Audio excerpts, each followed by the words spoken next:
एक दिन गौतम बुद्ध अपने शिष्यों के साथ एकदम शांत बैठे हुए थे।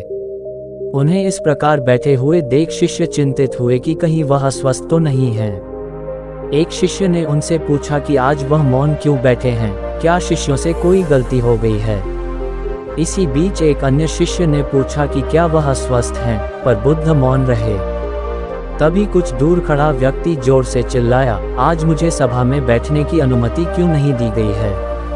बुद्ध आंखें बंद करके ध्यान मग्न हो गए। वह व्यक्ति फिर से चिल्लाया, मुझे प्रवेश की अनुमति क्यों नहीं मिली। इसी बीच एक उदार शिष्य ने उसका पक्ष लेते हुए कहा कि उसे सभा में आने की अनुमति प्रदान की जाए। बुद्ध ने आंखें खोलीं और बोले, नहीं, वह अछूत है, उसे आज्ञा नहीं दी जा सकती। ये सुनकर शिष्यों को बड़ा आश्चर्य हुआ।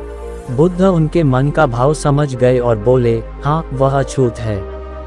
इस पर कई शिष्य बोले, हमारे आश्रम में जात पात का कोई भेद ही नहीं, फिर वह अछूत कैसे हो गया।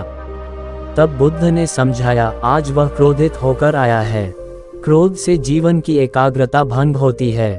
क्रोधी व्यक्ति प्रायः मानसिक हिंसा कर बैठता है, इसलिए जब तक वह क्रोध में रहता है तब तक अछूत होता है। इसलिए उसे कुछ समय एकांत में खड़े रहना चाहिए। क्रोधित शिष्य भी बुद्ध की बातें सुन रहा था। पश्चाताप की अग्नि में तप कर वह समझ चुका था कि अहिंसा ही मनुष्य का महान कर्तव्य व परम धर्म है। वह बुद्ध के चरणों में गिर पड़ा और कभी क्रोध न करने का प्रण लिया। शिक्षा आशय यह है कि क्रोध के कारण व्यक्ति अनर्थ कर बैठता है और पश्चाताप उसे बाद में होता है, जिसका कोई लाभ नहीं मिलता। इसलिए हमें क्रोध नहीं करना चाहिए।